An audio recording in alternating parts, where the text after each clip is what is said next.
Tuesday morning, 10:15, Denver County Human Services Office, window number 3. The woman on the other side of the glass is 37. She has been sleeping in her car for 6 months. To apply for assistance, she needs a government ID, proof of address, and proof of income. She has none of them. A fire took everything. On the inside of the window sits Marcus, 29, 2 years into the job. He knows what she needs is not a form, it is a place to sleep tonight. His manual says one thing: incomplete documentation, application cannot be processed. She is the 7th person like this since his shift started. Some people say rules are rules, one exception and the system falls apart. Other people say she has nowhere to sleep tonight, so who cares about a piece of paper? Both statements are reasonable, both collide in this office every single day. But the easy answer this title promised you does not exist. This was never about rules versus hearts. The real question is, when a system creates a cost, who pays it? Today we open 2 doors, both are paths Marcus weighs every morning on his way to work. Behind both doors someone pays. It might be the woman at window 3, it might be Marcus himself, it might be someone who walks into this office 10 years from now. Either way you pay. Angela has worked the front window at the LA County Department of Public Social Services for 7 years. At 11 on a Monday morning, a man in the waiting area starts shouting, "That person got through right away, why not me?" Angela answers without raising her voice. "They had their documents ready, you do not have yours yet, the standard is the same for everyone." The man leaves. Angela turns to her coworker and says, "If that rule did not exist, I would have been grabbed by the collar today. That regulation is not something I say to him, it is something that protects me." In Chicago, Cook County processes hundreds of public aid applications every day. If each caseworker starts making individual judgment calls on missing paperwork, 2 people in identical situations get different results depending on which window they sit at. When that happens, word spreads, "Go to window 6, that person is easier," and the moment access depends on which caseworker you get, the system is no longer a system, it is a lottery. There is a reason public service ethics training repeats one line: fairness comes from the process, not from the outcome. A decision made by one person's good heart cannot be repeated. A decision made by a rule gives the next person in line the same answer.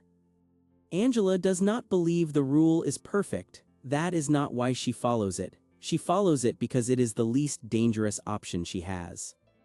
The regulation was not written at her desk. It was written somewhere in a building she has never been to. If it is wrong, a legislature can change it. But the moment she starts rewriting it at window 3, this is no longer a government office. It is one person's charity. When people call her cold, she thinks something she never says out loud. "If I had been warm to the person before you, your turn would not have been fair either. What I am protecting is not that one person, it is the line behind them." But this fair process has a price, and the person who pays it is the exact person the system was built to help. The welfare system asks for 3 things: an ID, a proof of address, and a proof of income. That sounds reasonable until you sit at window 3 long enough. The reason most people at that window have no ID is that they are homeless. On the street, a wallet is the first thing that disappears: stolen, lost, confiscated during an encampment sweep. To replace that ID, you need other documents. Those are gone too. The federal government confirmed this in a 2024 report. People experiencing homelessness lose documents constantly, and replacing them requires documents they also do not have.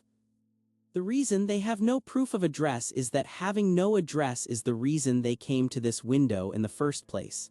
Asking someone to prove where they live before you will help them find a place to live means the door is only open to people who do not need it. The reason they have no proof of income is that they are not working. People who are working do not show up at this window. So the person in the worst condition, the one the system exists for, is the first one filtered out. There is an old line that caseworkers pass around in these offices: the system helps those who need it least. A national survey found that more than half of homeless people without a photo ID were denied access to shelter or housing services in a single month. More than half were denied food stamps. Nearly half were denied medical care. And when someone is turned away, the scene is always the same. They sit on the floor of the waiting room. Security walks over quietly. "Ma'am, you need to leave." They go back to the street. They come back next week with the same missing documents. They are turned away again. After enough rounds of this, they stop coming. In the system's data, they no longer appear as applicants. They become invisible, not denied, just gone. Marcus and Angela both know what they are saying when they repeat the phrase they use most often. "I wish I could help, but my hands are tied." It is true every time. But it is also a shield. The person who wrote the rule is not in this room. The person enforcing it is, and nobody in either position carries the blame. The rule denied her, not me. Meanwhile, the people who cannot sit through an intake interview at all, someone with untreated schizophrenia whose answers do not stay consistent, someone in late-stage addiction who cannot keep an appointment, someone with a brain injury who cannot understand the questions, they never make it to the window. They are the ones who need the most help. They are the first to disappear.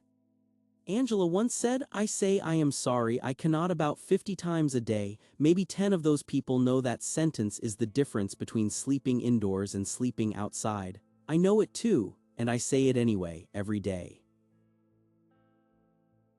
Rachel has worked at Hennepin County Human Services in Minneapolis for 5 years.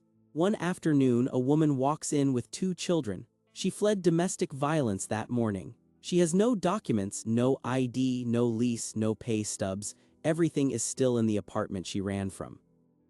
By the regulation, Rachel cannot process this application. Instead, she skips her lunch break and picks up the phone. She calls the police department to confirm the domestic violence report. She calls a women's shelter and secures 3 beds for tonight. She contacts the children's school to arrange emergency enrollment. By the end of the day, this family has a place to sleep. Rachel broke 3 rules to make it happen. In Portland, a caseworker named Daniel spent 3 years watching the same scene repeat. People turned away for missing paperwork who had no way to produce it. He and his supervisor wrote an internal proposal for an emergency intake clause.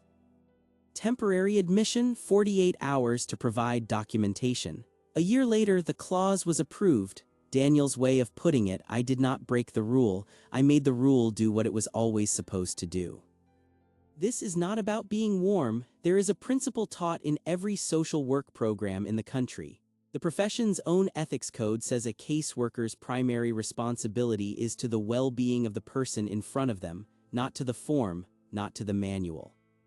20 years of research on the Housing First model, the approach that provides housing immediately and handles paperwork later, found that it reduced homelessness by 88% compared to programs that required documents and treatment first.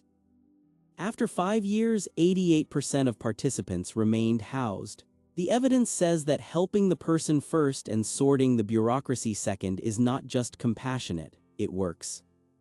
Caseworkers who choose this door are not ignoring the rules, they are reading the rules differently. There is an old line in these offices: the regulation is a floor, not a ceiling. It tells you the minimum. It does not tell you to stop there. Rachel does not describe what she does as breaking protocol, she describes it as a professional decision. The system was invented for exactly this woman and these 2 children. If I follow the form and send them back outside, I have protected the procedure and betrayed the purpose. Daniel says something similar. The rule exists to stop bad caseworkers from playing favorites. But when the rule traps a good caseworker into doing nothing, the system keeps the silence and loses the people who actually spoke up. But this choice has its own price, and the person who pays first is the caseworker who made it. When Rachel started bending the process for people with no documents, word moved through the waiting room within weeks. Go to Rachel's window, she will find a way. A month later, her line was twice as long as any other window. Her caseload on paper stayed the same. Her actual workload tripled. She stopped eating lunch. She stayed late. She brought files home. 6 months in, she could not sleep. A year in, she filed for medical leave. 18 months later, she resigned. The person who replaced her was told one thing on the first day: if you want to last here, follow the manual, do not spend your heart. It is the only thing that keeps you standing. Inside the office, the reaction to caseworkers like Rachel is quieter than you would expect. Officially, supervisors praise them. Unofficially, colleagues say things behind closed doors. She makes the rest of us look heartless.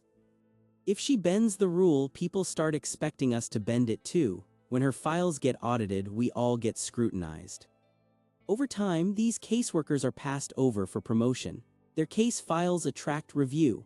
They are not fired, they are moved sideways, a desk in the back, fewer responsibilities. Research on public administration has observed this pattern for decades. The caseworkers praised as moral heroes are the slowest to climb the ladder. And there is another cost that no one in Rachel's office talks about. The day she skipped lunch to make calls for that mother, there were other applicants in the waiting room who had done everything right. They brought their documents. They waited 3 hours. They watched someone with no paperwork get processed ahead of them. One of them posted online later: I prepared every document, waited 4 hours, and the person in front of me had nothing and got seen first. How is that fair? When that story spreads, other applicants start to wonder whether the system rewards preparation or performance, whether you are better off showing up with your papers or showing up in tears. When discretion becomes the norm, the waiting room becomes a competition over who looks most desperate. And the person who is truly in the worst shape but cannot express it, that person falls through again. But the longest cost takes a full generation to arrive. Over 10 or 15 years, the caseworkers who chose Door B burn out one by one. They leave. Their replacements are trained by the survivors, the ones who followed the manual and lasted. The institution's memory rewrites itself. A new hire in 2035 will never meet a Rachel. They will only hear a rumor. Apparently, there used to be people here who really tried. What remains after the warm caseworkers are gone is a system staffed entirely by people who follow the rules. Door B, chosen often enough and long enough, builds Door A. The cost does not disappear, it only moves.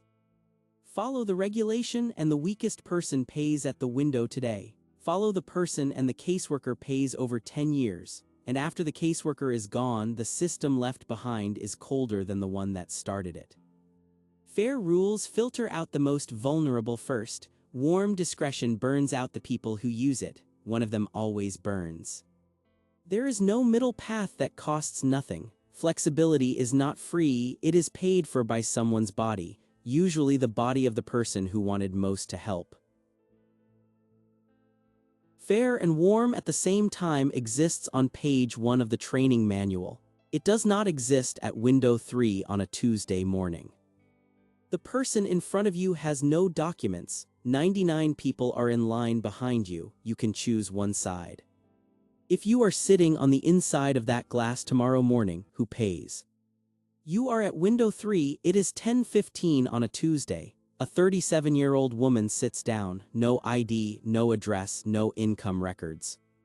She is the 7th one today. You can say, I am sorry, I cannot, or you can skip lunch and start making calls. 5 years from now, you are still at that desk. Which version of you is sitting there? And what does that version call the person you are right now?